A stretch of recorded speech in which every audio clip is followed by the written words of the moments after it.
TV20 Kannada ವಾಹಿನಿಗೆ ಸ್ವಾಗತ. ಮಾನ್ವಿ ಪುರಸಭೆ ಕಾರ್ಯಾಲಯದಲ್ಲಿ 15ನೇ ಹಣಕಾಸು ಯೋಜನೆ ಅಡಿ ಪಟ್ಟಣದಾದ್ಯಂತ ತ್ಯಾಜ್ಯ ವಿಲೇವಾರಿಗಾಗಿ 30 ಲಕ್ಷ ರೂಪಾಯಿಗಳಲ್ಲಿ ಖರೀದಿಸಿದ 3 ಟ್ರ್ಯಾಕ್ಟರ್ಗಳನ್ನು ಸಣ್ಣ ನೀರಾವರಿ ಹಾಗೂ ವಿಜ್ಞಾನ ಮತ್ತು ತಂತ್ರಜ್ಞಾನ ಇಲಾಖೆಯ ಸಚಿವ ಎನ್ಎಸ್ ಬೋಸರಾಜು ಹಸಿರು ನಿಶಾನೆ ತೋರುವ ಮೂಲಕ ಚಾಲನೆ ಕೊಟ್ಟಿದ್ದಾರೆ.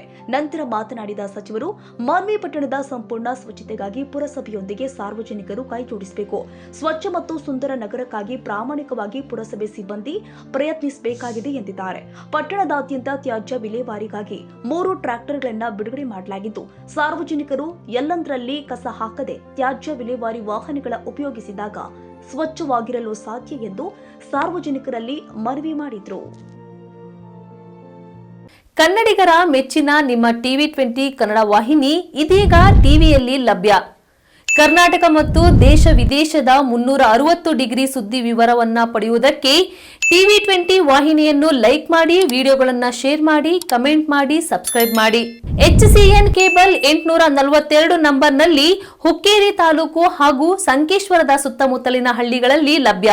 PCN ಕೇಬಲ್ 129 ನಂಬರ್ನಲ್ಲಿ ಹಾರುಗೆರೆ ಸುತ್ತಮುತ್ತಲಿನ ಹಳ್ಳಿಗಳಲ್ಲಿ ಲಭ್ಯ. ರಾಯಬಾಗ್ ಡಿಜಿಟಲ್ ಚಾನೆಲ್ ಕೇಬಲ್ 80ನೇ ನಂಬರ್ನಲ್ಲಿ ರಾಯಬಾಗ ತಾಲೂಕಿನ ಸುತ್ತಮುತ್ತಲಿನ ಹಳ್ಳಿಗಳಲ್ಲಿ ಲಭ್ಯ. UDCN ಕೇಬಲ್ ನೆಟ್ವರ್ಕ್ ಉಗಾರ ಸುತ್ತಮುತ್ತಲಿನ ಹಳ್ಳಿಗಳಲ್ಲಿ ನಿಮ್ಮ TV20 ಕನ್ನಡ ವಾಹಿನಿಯೂ ಲಭ್ಯ.